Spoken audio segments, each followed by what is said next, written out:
The 2017 Nobel Prize in Medicine was awarded for elucidating the molecular mechanisms of our internal circadian clock.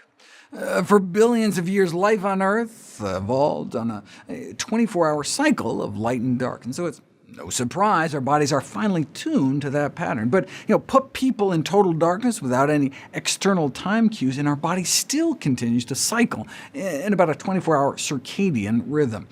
In fact, you can even take tissue biopsies from people and show the cells continue to cycle outside the body in a petri dish. Nearly every tissue and organ in our body has its own internal clock. An intricate system of intrinsic clocks drive not only some of our behavioral patterns, such as eating, fasting, sleeping, and wakefulness, but our internal physiology, our body temperature, blood pressure, hormone production, digestion, and immune activity. Most of the genes in our body exhibit daily fluctuations in expression, making the circadian rhythm the largest known regulatory system in the body.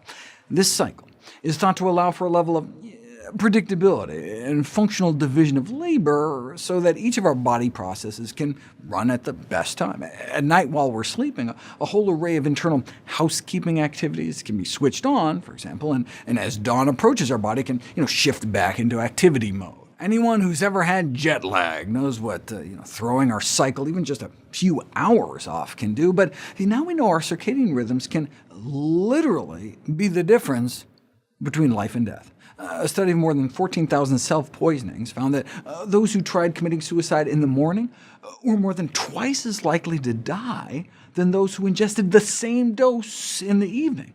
In the same vein, properly timed chemotherapy can not only end up being 5 times less toxic, but also twice as effective against cancer. The same drugs, the same dose, but different effects depending on the time that they were given. Our body absorbs, distributes, metabolizes, and eliminates what we ingest differently depending on when it is during the 24-hour cycle. We're just beginning to figure out the optimal timing for different medications, randomize people suffering from hypertension into taking their blood pressure pills at bedtime instead of in the morning. And not only does the bedtime group achieve better blood pressure control and suffer fewer heart attacks and strokes, but cuts their risk of death in half.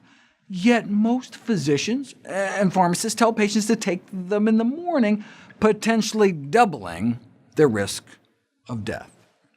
If chronotherapy, the optimal timing of drugs, can have such an impact, maybe it should come as no surprise that chronoprevention, the scheduling of lifestyle interventions like meal times, can also make a difference.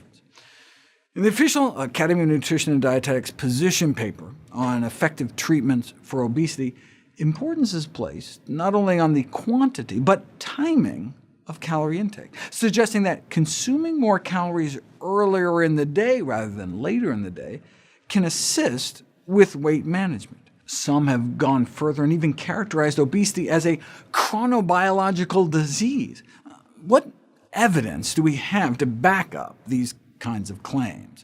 Well, the timing of calorie intake may have shifted slightly over the last few decades towards a greater proportion of foods later in the day, which raised the question about a possible role in the rise of obesity. Middle-aged men and women who eat a greater share of daily calories in the morning do seem to gain less weight over time, and a study entitled "Timing of Food Intake Predicts Weight Loss Effectiveness" found that dieters eating their main meal earlier in the day seem to steadily lose more weight than those eating their main meal later. The obvious explanation for these findings would just be that those who eat later also tend to eat more, and there does seem to be a relationship between when people eat most of their calorie intake and how many calories they end up eating over the entire day, with those eating a greater proportion in the morning, eating less overall. Maybe later eaters are just overeating junk on the couch watching primetime TV. A tendency has been found for night owls to eat more fast food, soda, fewer fruits and vegetables. In the field of social psychology, there's a controversial concept called ego depletion, where self-control is viewed as a limited resource like a muscle that can become fatigued from overuse. As the day wears on, the ability to resist unhealthy food choices may decline, leaving one vulnerable to temptation. So, is it just a matter of later eating leading to greater eating?